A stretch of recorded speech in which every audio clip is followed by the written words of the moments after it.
C'est parti avec le revêtement des rocades de Kinshasa avec une couche d'enrobé épaisse de 5 cm. L'opération a démarré ce samedi 31 mai à partir du PK13 de la rocade sud-ouest et avance en direction de la cité Millennium vers le PK19. Nous sommes là sur l'une des zones où les travaux avaient été rapidement exécutés car l'espace était libre de toute occupation.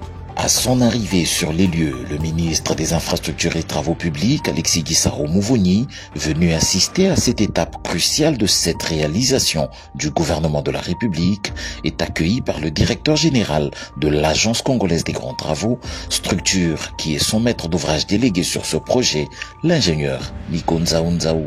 Le ministre reçoit juste après les explications sur l'évolution des travaux qui atteignent ce jour cette étape de revêtement, une avancée qu'Alexis Gisaro salue.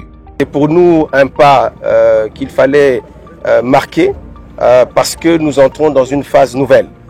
Nous avons vu comment la nature a été transformée ici, les travaux de terrassement, des grands travaux de remblai et les assainissements ont été faits, la couche de fondation, la couche de base et aujourd'hui nous arrivons à la phase finale pour la construction de cette rocade pour cette section qui est une section qui a été libérée, qui est libre de toute occupation. La visite du projet se poursuit avec un arrêt à la jonction de la rocade sud-ouest avec celle sud-est à hauteur de Mitendi, entrée Kingantoko. Ici, un échangeur à 3 niveaux sera construit afin d'éviter un conflit entre le trafic qui vient des rocades et celui de la route nationale numéro 1. Bien évidemment, il y a ici, comme à certains endroits de ce projet, des contraintes majeures liées aux expropriations. L'expropriation est un défi majeur dans ce projet.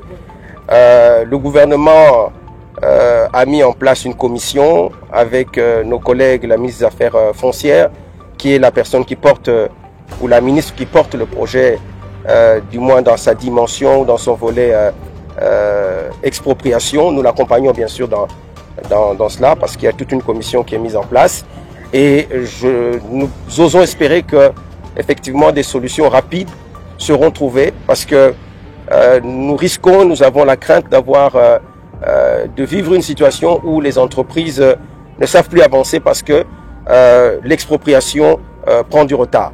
Mais nous pensons que des solutions idoines vont être apportées pour accélérer ce processus et que la route ainsi que toutes les emprises soient libérées de toute occupation. Et je pense que notre population, la population de Kinshasa, attend cette route. Elle-même, elle veut voir cette route arriver. Donc, les habitants qui vont subir ces expropriations nous semblent être dans de bonnes dispositions. Et donc, des discussions sont en cours qui vont aboutir, nous l'espérons, assez rapidement à des solutions. Sur la rocade sud-est, c'est un immense changement auquel l'on assiste.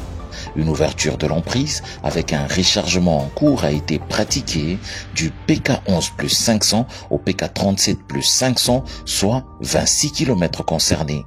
Les localités Kikimi et Bouma chez Antoine Gizenga sont ainsi traversées par cette immense piste à 4 voies qui deviendra sous peu une route revêtue. Le résultat est qu'il est déjà possible, avec le tracé du projet, de rouler de l'entrée Kingantoko jusqu'à quelques encablures de l'aéroport de Njili à la sortie de l'avenue Ndjoku.